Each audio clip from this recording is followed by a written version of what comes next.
नमस्कार, मेरे चैनल सास बहू यूटोपिया पर आप सभी का फिर से स्वागत है।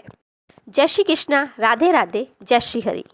उम्मीद है आप सभी ने पुरुषोत्तम मास का 18वां अध्याय देख लिया होगा। अगर नहीं देखा तो उसकी लिंक मेरी वीडियो के डिस्क्रिप्शन बॉक्स में है, तो वहाँ से आप 18वां अध्याय देख सकते हैं। आज मैं आपको सुनाने जा रही हूँ 19वां अध्याय। 19वां अध्याय जानने से पहले अगर आपने मेरे चैनल को अभी तक सब्सक्राइब नहीं किया है तो पहले सब्सक्राइब करें और मेरी वीडियो को लाइक करना बिल्कुल ना भूलें। चलिए फिर हम शुरू करते हैं।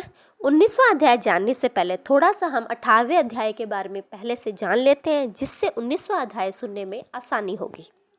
18वें अध्याय के अंत में हमने सुना था कि ब्राह्मण आश्चर्यचकित होकर श्री हरि को नमस्कार कर हाथ जोड़कर गदगद वाणी से संशय काटने के लिए आनंद सहित भगवान से पूछने लगा, हे भगवान, मेरे 4000 वर्ष तक निरंतर महाकठिन तप करने पर भी आपने जो कठोर वचन मुझसे कहे थे कि मेरे 7 जन्मों में भी पुत्र का सुख नहीं है, उस वाक्य के उल्लंघन का हेतु और मरे हुए पुत्र को जीवित करने का आखिर क्या कारण है।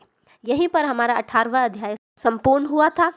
अब मैं आपको सुनाने जा रही हूँ आगे 19वां अध्याय। कमेंट बॉक्स में जय श्री हरि लिखना बिल्कुल न भूलें। तो चलिए 19वां अध्याय शुरू करते हैं। जय श्री हरि।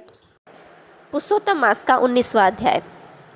नारायण जी ने कहा, हे नारद, भक्त वत्सल भगवान अपनी वाणी से सुदेव ब्राह्मण को प्रसन्न करते हुए बोले कि हे द्विजराज, जिससे मैं प्रसन्न हुआ हूँ, क्या तुम यह नहीं जानते? मेरा प्रिय पुरुषोत्तम मास आने पर तुम दोनों स्त्री पुरुषों के उपवास करने से, यहाँ पर बैठने से पुरुषोत्तम मास की सेवा हुई।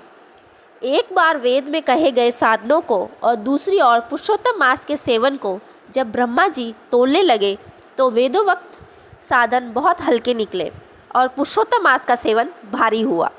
इसलिए संसार में पुरुषोत्तम मास अधिक पूज्य और मान्य है।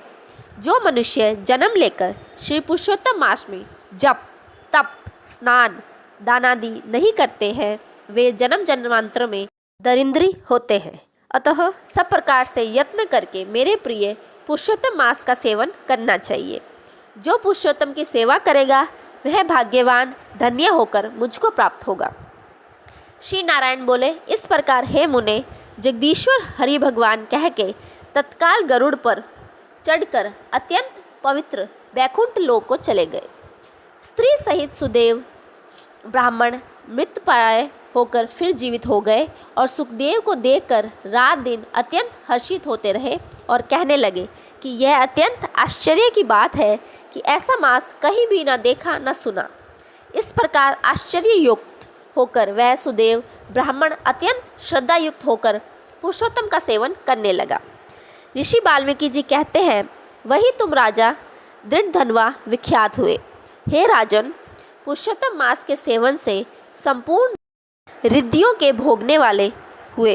हे राजन, जो तुमने मुझसे पूछा था सो अब मैंने तुमको बतलाया, और पूर्व जन्म में जो सुखदेव तुम्हारा पुत्र था वही तोता था। हरि ने उसको जिलाया और सुखदेव 12000 वर्ष तक आयु भोगकर बैकुंठ को गया।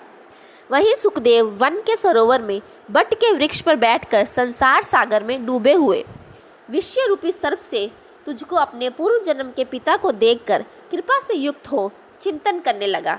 यदि मैं इस राजा को बोध नहीं कराऊंगा तो मेरा भी बंधन हो जाएगा। इस प्रकार मेरा इन श्रुति के वचनों को जानना व्यर्थ हो जाएगा।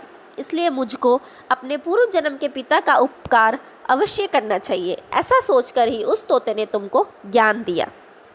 यहीं पर हमारा 19वां अध्याय समाप्त होता है। उम्मीद है आप सभी को वीडियो अच्छी लगी। अगर वीडियो अच्छी लगी तो इसे लाइक करें और मेरे चैनल को सब्सक्राइब करना बिल्कुल ना भूलें। जय श्री कृष्णा, राधे राधे, जय श्री हरि। धन्यवाद।